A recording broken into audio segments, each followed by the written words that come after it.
Hello, beautiful, and welcome back to another episode of Beautiful I Am Colored. My name is Evelyn, and I'm the author and creator of the podcast that goes by that same title. I am so honored that you have returned this week to hear more insights and perspectives that I share with you, with the ultimate goal of hopefully providing a sense of hope and healing. And the reason for that is that there's just so many negative forces right now in the social media arena, news channels, etc. And so my goal is to um, have much or as many of us spreading positivity as possible because there needs to be something to counter that. So, again, welcome to the channel. I'm so happy that you're here. Today's title of the podcast really kind of harps on that principle of sowing and reaping. I won't be with you long today, at least I don't think so. Sometimes I get to going and things start dropping down, so we'll see how it goes. But stay tuned. Today's topic: you get what you put out. I'll be right back.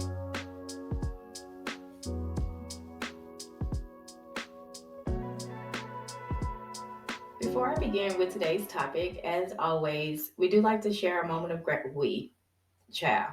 Okay, I like to share a moment of gratitude with you, called shoutouts and thank you.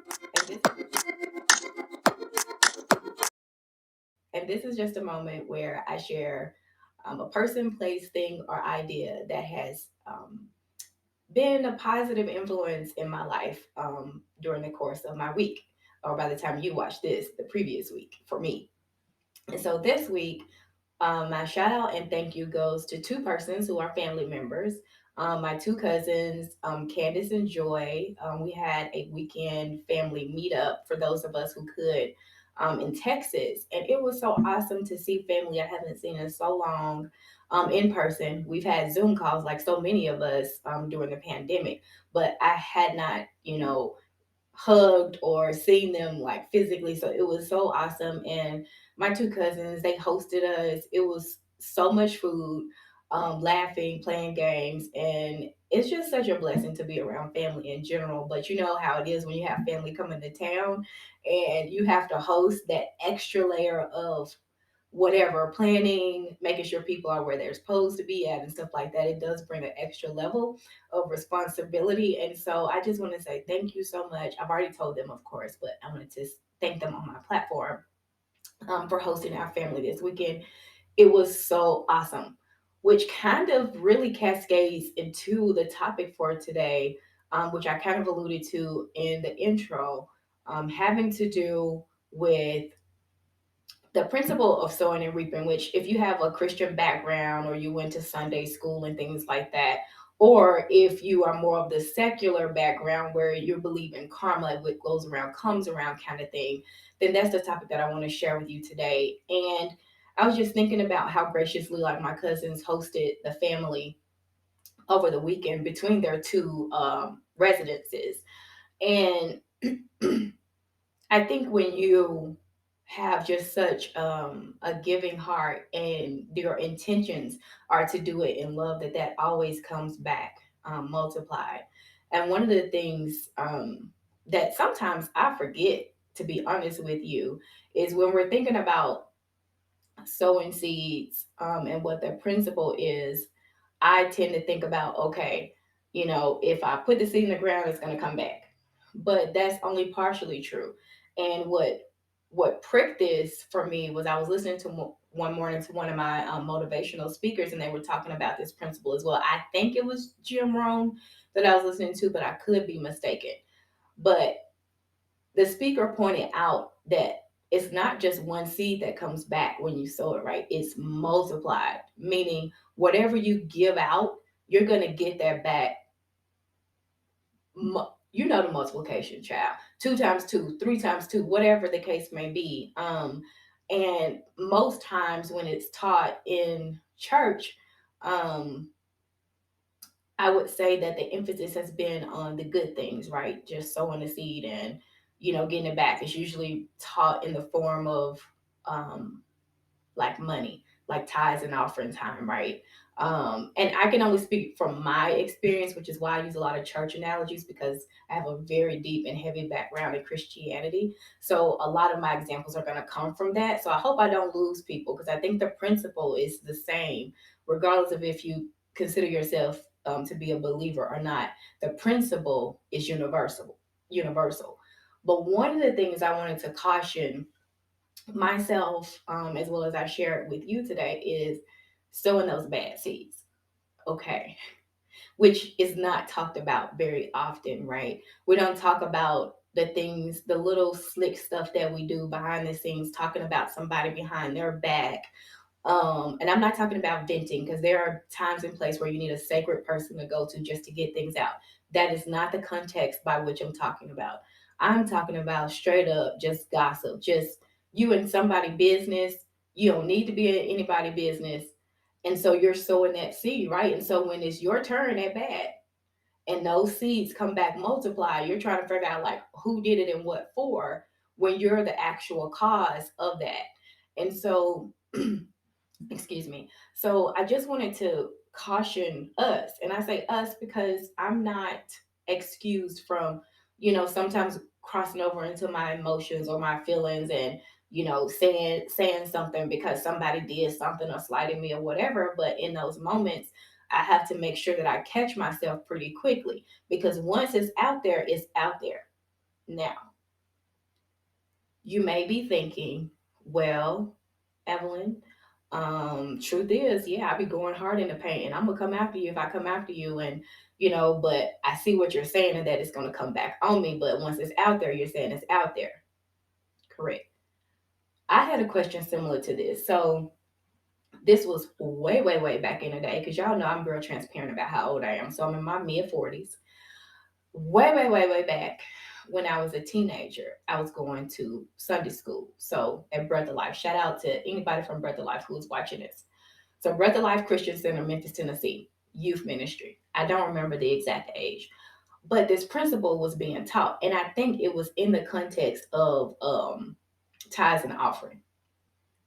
But I recall asking the Sunday school teacher at the time the question about, well, what happens if you do, sow a bad seed or you do something bad and you know it's coming back? Because you can't negate the principle. Like you can't stop it from coming back. Because again, whether you believe in God or whoever, it's a universal principle. It's what you put out, you gonna get back multiplied, right? And so in this particular story, I remember the Sunday school teacher, and I don't remember all my Sunday school stuff, but some things just stick out like a sore thumb. And this is one of those occasions. And I remember her saying that the difference between when you sow a bad seed and you know it's coming back is if you have, in church they call repent, or I don't know what the a good definition is for you, but basically to take back what you did. You know that what you did was wrong, that God will give you the grace to deal with whatever harvest comes. So let's just say, let me use that same example about gossiping about somebody, right? Talking bad, talking tough about somebody, you in other folk business, and you need to be minding your own business. So let's use that example, and let's say something comes back and now multiplied, and now it's a whole bunch of people talking about you behind your back. And so what she was trying to relay to me was that God will give you the grace, um, or some people believe in the universe, not God. To me, they're very, very similar and close. But that's neither here nor there. The bottom line is this: is that when you have sown bad seeds, there's no way of getting around it. They're going to come back. But the grace to navigate through tough harvest seasons, when you are in those like winter months and those storms that may come, something happens when you come to God and all of the universe with a pure heart and your intentions are true. You will get grace to go through it.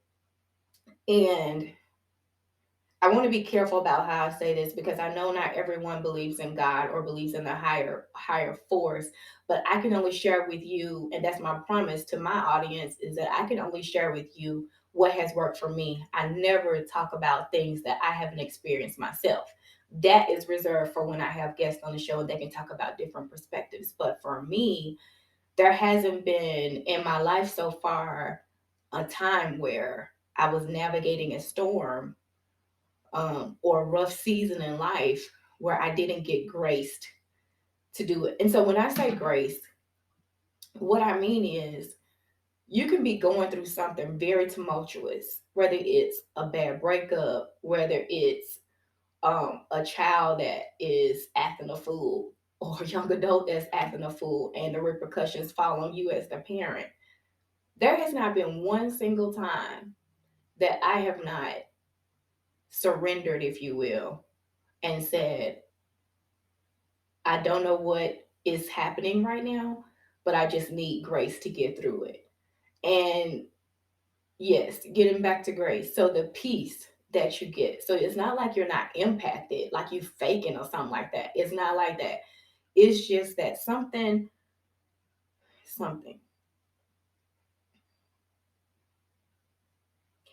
There is a presence that comes over you and soothes doubts and calms fears. And so you're able then to navigate through it. Last week's episode, I shared a little bit, and I still won't go into detail just because it's not my story to tell. It's one of my kids' story or young adult stories to tell, but we were really in a kind of a pickle, and it was something that I never thought that our family would be involved in, to be honest with you. But I will just tell you, while I was a little bit worried initially, I just knew that it was going to work out. And of course, it did work out. But had I not gotten to a place of, can I say it to you, of when it's all said and done and it's out of your hands and just leaving it to the universe, leaving it, my belief is, to God, then I think it would have been a lot more challenging to navigate. And so I told you I wasn't going to be here long this week, and I'm not. Here's what I would like to say in terms of leaving you with hope for this week. And that is, whether you are seen or what you're doing is being seen by other folk, or whether it's not being seen by other folk, do good, sow good seed, do something nice. If you feel yourself, conjuring up, talking about somebody, or, doing some stealing, and I ain't talking about just overt stealing, because, we can do covert stealing around too. Whatever it is that is negative, be careful and be cautious and stop in that moment and make a different decision. So just know that whatever you put out, you're going to get back multiplied. So you want those multiplied seeds that are coming back to you, you want them to be as good as they possibly can. And the way that you do that is that you have to be intentional about doing good. And so I hope that that you can hear my heart on this matter. Um, and you always have choice. You always have choice. I know sometimes that's hard to believe, but very seldom do we not have choice. Um, but we do. And so, again, sow good seed. Sow good seed, plant good seeds. And I'll be back again next week with another insight and perspective to share. But in the meantime, it is always an honor and a privilege to come before you each week. I do not take it lightly. But ultimately, always remember that the future you is waiting on you. So until next time, beautiful, have a great week, everyone.